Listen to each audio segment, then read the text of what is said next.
karana boten wonten wates ingkang gumathok tumrap pranatan lan tata kramaning dalang dados gumantung raosipun piyambak-piyambak mongko rasa menika benten-benten dados cakri ing dalang ingkang maneka warni menika prasasat kados kembang setaman borong anggenipun metik borong anggenipun milih lan ingkang dipun tanggap ingkang pundi menika purba wasisanipun para kawula ing sami nanggap wayah.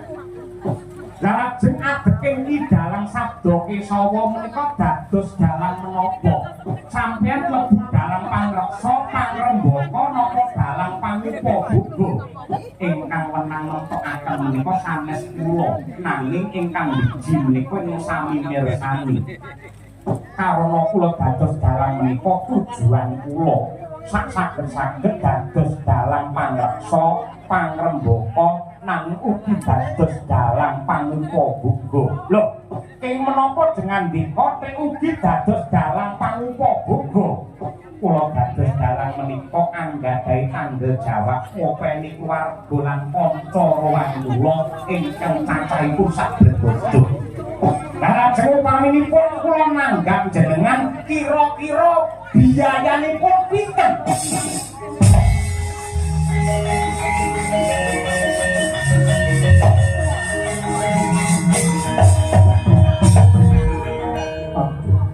Nyuwun pangapunten Kyai Semar. Menawi bab Prabiya kula mboten wani matur. Kula nderek kemawon dhumateng Kyai Semar pakon wekdanipun lunggar kula mesti tidak. Lho, ngapunten. Jenengan niku dalang lengan dika mun sewu ampun mencla-mencli. Jare jenengan dados dalang ugi pados pangupa buga tegese golek pangan. Bareng kula takon bab Prabiya tek jenengan malah muntir niku pripun? Nyuwun pangapunten. Nadyan kula ugi pados sandang tedo nanging kula boten nate matur bab jumlah Prabiyanipun pinten.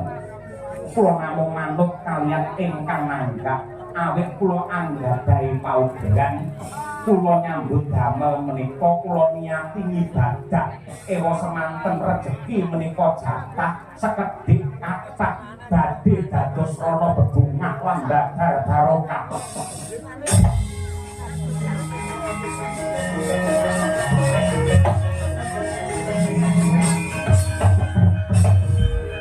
Sifate para manungsa kang ing kayon punika